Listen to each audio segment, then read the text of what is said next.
17 de agosto de 1943. Aeródromo de Doadorura, Nueva Guinea. El sol apenas es visible en el horizonte, pintando el cielo en tonos de naranja sangre y oro. Pero el sargento técnico James McKenna no está mirando el amanecer. Está boca arriba, apretado bajo el ala izquierda de un P-38 Lightning, con las manos trabajando frenéticamente en la oscuridad previa al alba. En exactamente 14 minutos, esta aeronave rugirá por la pista. Y el joven piloto dentro, el teniente Robert Hayes, se enfrentará a 18 cazas cero japoneses en los cielos más mortales de la Segunda Guerra Mundial. Lo que McKenna está haciendo en este momento es completamente no autorizado. Si lo descubren, podría enfrentar una corte marcial. Pero ha visto morir a demasiados hombres buenos, y ha descubierto algo que los ingenieros pasaron por alto. Una falla fatal que ha estado matando a pilotos estadounidenses durante meses. Esta es la historia de cómo un pedazo de 6 pulgadas de alambre de piano cambió el curso de la guerra en el Pacífico. Y comienza con entender al caza más letal del arsenal estadounidense, y su única debilidad fatal, el P-38 Lightning. Incluso su nombre suena a victoria. Con su distintivo diseño de doble fuselaje y góndola central, no se parecía a nada más en el cielo. Era rápido, capaz de 400 millas por hora. Era poderoso, armado con 4 ametralladoras calibre 50 y un cañón de 20 milímetros. Tenía un alcance que ningún caza monomotor podía igualar. En papel, dominaba al japonés A6M0 en casi todas las categorías. El P-38 era más rápido, más fuertemente armado y construido como un tanque. Los pilotos estadounidenses lo llamaban el diablo de cola bifurcada. Los japoneses lo temían. Pero había una cosa que el Cero podía hacer y el P-38 no. El Cero podía girar. Y en las luchas giratorias y en espiral que definieron el combate aéreo del Pacífico, la capacidad de girar más cerrado que tu enemigo significaba la diferencia entre la vida y la muerte. La doctrina estadounidense trató de compensar eso. Los pilotos del P-38 fueron entrenados para usar sus ventajas, velocidad y potencia de fuego. Zambúllete, ataca y asciende. Nunca, jamás entres en un combate de giro con un Cero. Pero el combate es caos, y el caos no sigue doctrinas. Cuando te atacan 6 ceros a 15.000 pies, no puedes simplemente alejarte volando. Cuando tu compañero está en problemas, no puedes abandonarlo. Y cuando 18 cazas enemigos están entre tú y caza, vas a tener que girar, fuerte. Y ahí es donde los pilotos estaban muriendo. Teniente David Chen, 23 años, derribado sobre Rabaul. Mayo de 1943. Su última transmisión de radio. No puedo girar. Me tiene. Capitán William Morrison. Veterano de 12 misiones. Muerto sobre Wewak. Junio de 1943. Testigos vieron su P-38 incapaz de completar un giro defensivo. Un Cero le metió 3 proyectiles al cockpit. Teniente Thomas Parker enfrentó 4 ceros sobre Lae, julio de 1943. Era más rápido, estaba mejor armado, volaba una aeronave superior. Pero cuando necesitó que su P-38 rodara y girara, ahora mismo, en este segundo, hubo un retraso. Solo una fracción de segundo. Fue suficiente.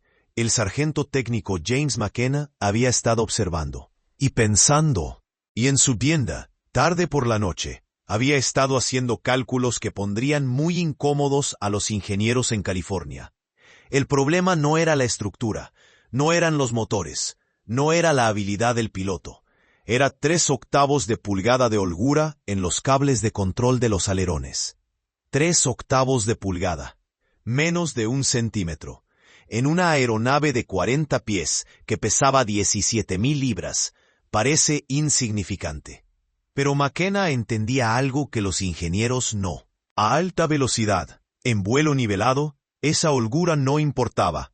Las superficies de control se movían suavemente con respuesta. Pero en un giro pronunciado, a baja velocidad, con la aeronave bajo máximo estrés, esa holgura se volvía mortal. Cuando un piloto jalaba el control en combate, tratando de rodar el avión tan rápido como la física lo permitiera, los cables primero tenían que absorber esa holgura. Solo después respondían los alerones. El retraso era minúsculo, quizá una décima de segundo. Pero el combate de cazas se mide en décimas de segundo. En esa fracción de tiempo, un cero podía completar su giro, alinear su disparo y disparar. Pero el combate de cazas se mide en décimas de segundo. En esa fracción de tiempo, un cero podía completar su giro, alinear su disparo y disparar. McKenna había notado algo más. La holgura era peor en el lado izquierdo, el alerón de babor. La ruta del cable era más larga, con más poleas, más lugares donde la holgura se podía acumular. Lo documentó, lo midió, presentó sus hallazgos al oficial de ingeniería, el teniente coronel Howard Brennan. La respuesta: la aeronave está dentro de las especificaciones. Todas las medidas están dentro de tolerancia. Si tiene una preocupación, presente un reporte formal por los canales apropiados. Los canales apropiados significaban semanas, quizá meses, y los hombres estaban muriendo ahora. Así que la noche del 16 de agosto de 1943, el sargento técnico James McKenna comprometió su carrera con un pedazo de 6 pulgadas de alambre de piano. Había requisado el alambre 3 días antes, supuestamente para reparar instrumentos de cabina.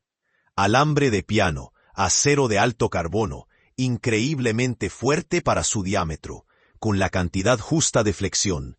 Lo dobló en forma de Z, simple, elegante, el tensador perfecto. Instalado en el sistema de cables del alerón izquierdo, absorbería esos 3/8 de pulgada de holgura. Sin modificación al fuselaje, sin cortes, sin cambios permanentes. Si lo descubrían, podía retirarlo en 30 segundos. Pero funcionaría. Sabía que funcionaría. La pregunta era, ¿funcionaría lo suficientemente bien como para mantener con vida al teniente Robert Hayes mañana? 17 de agosto de 1943. 5:47 horas. 12 P-38 Lightning rugieron por la pista de Doadorora, rumbo a una misión de barrido aéreo sobre Wewak. Su misión: despejar el cielo para un bombardeo programado para más tarde esa mañana. El teniente Robert Hayes lideraba el Green Flight, 2 aeronaves, él y su compañero. Había notado algo diferente durante la revisión previa al vuelo. McKenna había estado inusualmente atento, casi nervioso. Y cuando Hayes probó los controles antes de despegar, los alerones se sentían más tensos, más receptivos. El vuelo a Wewak tomó 43 minutos. La costa apareció adelante. Jungla verde, dando paso a playas blancas y agua increíblemente azul. Y entonces, a las 6:34 horas, la radio chisporroteó con las palabras que todo piloto temía. ¡Bandidos! ¡Bandidos! 3 en punto. ¡Alto! 18 zeros japoneses descendieron desde el sol. La emboscada fue perfecta. La formación estadounidense se dispersó mientras el cielo explotaba en caos. Aviones girando, zambulléndose, trazadoras dibujando líneas de fuego en el aire. Hayes empujó las palancas hacia adelante y jaló con fuerza el control, girando a la izquierda. Y algo era diferente. El Lightning respondió instantáneamente, sin retraso, sin flojedad. El avión rodó como si leyera su mente. Un cero pasó de largo, sobrepasándolo. Hayes invirtió su giro, fuerte a la derecha, soportando 6 Gs, su visión estrechándose mientras la sangre salía de su cerebro. Pero el P-38 lo acompañó. Los controles nítidos e inmediatos. El piloto del cero esperaba que Hayes completara un giro lento y pesado. Eso es lo que hacían los P-38. Eso era lo que los mantenía con vida, al no girar. Pero Hayes no estaba girando como un P-38. Estaba girando como algo completamente distinto. Se colocó detrás del cero. 2 segundos de disparos, quizá 80 rondas. El ala del cero se desprendió y la aeronave cayó a la jungla. Primera baja. 0:63 horas. Pero no había tiempo para pensar. Otros dos ceros convergían, tratando de atraparlo entre ellos. Hayes ascendió con fuerza. Luego invirtió el Lightning y jaló hacia abajo, un split S que normalmente sería suicida en un P-38.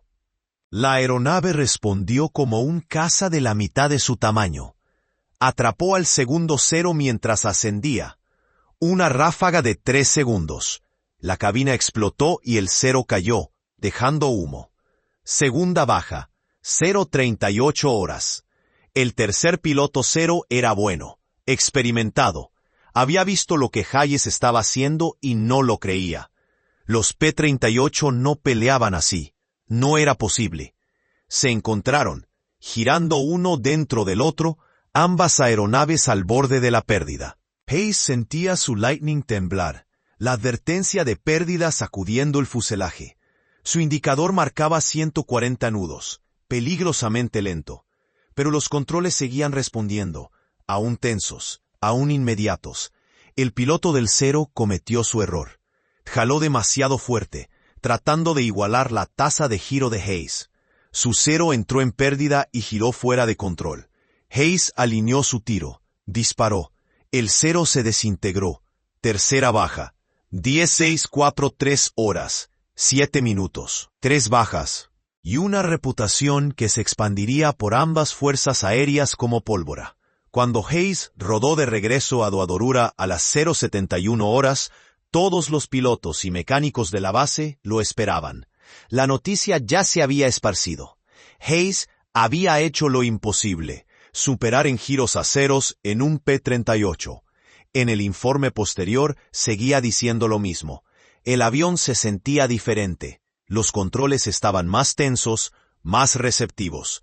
McKenna no dijo nada. Pero cuando Hayes lo encontró esa tarde, el sargento estaba bajo el ala izquierda de otro P-38, instalando un pequeño pedazo de alambre en forma de Z. Para el 20 de agosto, todos los P-38 del escuadrón habían sido modificados, extraoficialmente, contra las regulaciones, sin papeleo y sin aprobación. Los pilotos lo notaron de inmediato. De repente, el Lightning podía enfrentarse con los ceros y salir victorioso. La tasa de giro no era igual. La física es la física, pero era lo suficientemente cercana. Y las ventajas del P-38 en velocidad, potencia de fuego y durabilidad ahora podían usarse en combate cerrado. Las proporciones de derribos cambiaron. En agosto de 1943, los P-38 en el sudoeste del Pacífico promediaban 1.8 derribos por cada Lightning perdido. En octubre, esa proporción había subido a 3.2 a 1. Los japoneses lo notaron. Por supuesto que lo notaron. El teniente comandante Sabudo Sakai, uno de los mejores ases japoneses, presentó un informe en septiembre de 1943 que desconcertó a sus comandantes. Los cazas estadounidenses de 2 motores han cambiado sus tácticas. Ahora están entrando en combate de giro con nuestros cazas tipo 0 y logrando éxito. Esto representa un cambio significativo en la doctrina estadounidense y sugiere un mejor entrenamiento de pilotos o una modificación de las aeronaves. No era doctrina. No era entrenamiento. Era un pedazo de 6 pulgadas de alambre de piano. Para noviembre de 1943, la modificación extraoficial se había extendido a otros escuadrones de P-38. Los jefes de mantenimiento hablaban, los pilotos comparaban notas, y el tensador de alambre se convirtió en el secreto peor guardado del Teatro del Pacífico. Cuando los oficiales de ingeniería finalmente descubrieron lo que estaba pasando, estaban furiosos. Se prepararon procedimientos de corte marcial. Pero los pilotos se negaron a volar sin la modificación, y las estadísticas eran innegables. Los P-38 modificados estaban ganando. En febrero de 1944, ingenieros de Lockheed llegaron a Nueva Guinea para investigar. Probaron la modificación, midieron, calcularon, y luego incorporaron un sistema de tensado similar en los modelos de producción P-38J. Pero no hubo mención del sargento técnico James McKenna, ninguna condecoración, ningún reconocimiento oficial. El informe de ingeniería atribuyó la mejora a una optimización de tensión de cables implementada en campo, sin crédito individual. McKenna volvió a sus tareas de mantenimiento. Hayes siguió volando misiones de combate, y el P-38 Lightning continuó siendo uno de los cazas más exitosos de la guerra en el Pacífico. James McKenna sobrevivió a la guerra. Regresó a su ciudad natal, Pittsburgh, Pensilvania. Fue a la universidad con el GI Bill y se convirtió en profesor de física de secundaria. Nunca habló públicamente sobre la modificación del alambre de piano. Robert Hayes voló 73 misiones de combate y fue acreditado con 11 derribos. Recibió la Distinguished Flying Cross. Después de la guerra, se convirtió en piloto comercial y voló durante 32 años sin incidentes. Se mantuvieron en contacto. Cada año, el 17 de agosto, Hayes llamaba a McKenna. Hablaban de todo excepto la guerra. Excepto esa misión. No fue hasta 1987, cuando el historiador Eric Bergerud investigaba para su libro sobre la guerra aérea en el Pacífico, que la historia completa finalmente salió a la luz. Hayes tenía 72 años. McKenna, 76. Bergerud le preguntó a McKenna por qué nunca buscó reconocimiento. ¿Por qué dejó que los ingenieros tomaran el crédito? La respuesta de McKenna fue simple. El reconocimiento no trae de vuelta a los pilotos muertos. Pero si ese pedazo de alambre salvó aunque sea una vida después de mí, ese es todo el reconocimiento que necesito. Hoy puedes ver un P-38 Lightning en docenas de museos alrededor del mundo. Están pulidos y perfectos, restaurados con amor por voluntarios dedicados. Las placas hablan de especificaciones, récords de combate y pilotos famosos. Pero en algún lugar del sistema de cables de control, si miras con cuidado, podrías encontrar un pequeño tensador en forma de Z, un pedazo de alambre de piano, que algún jefe de mantenimiento instaló hace décadas. Es fácil pasarlo por alto. No es llamativo, no parece importante, pero esa es la cosa sobre la guerra, sobre la historia, sobre el cambio. A veces las innovaciones más importantes no vienen de laboratorios, ni de departamentos de ingeniería, ni de mandos militares. A veces vienen de un sargento acostado bajo un ala a las 3 de la mañana, negándose a ver morir a un piloto más. Las historias formales te dirán que el P-38 Lightning fue mejorado mediante análisis de ingeniería sistemático y pruebas controladas cuidadosamente. Y eso es verdad. Pero la historia real, la historia humana, se trata de un jefe de mantenimiento que rompió las reglas, un piloto que confió en él y un pedazo de 6 pulgadas de alambre de piano que cambió el curso de la Guerra del Pacífico. El sargento técnico James McKenna murió en 2003, a los 92 años.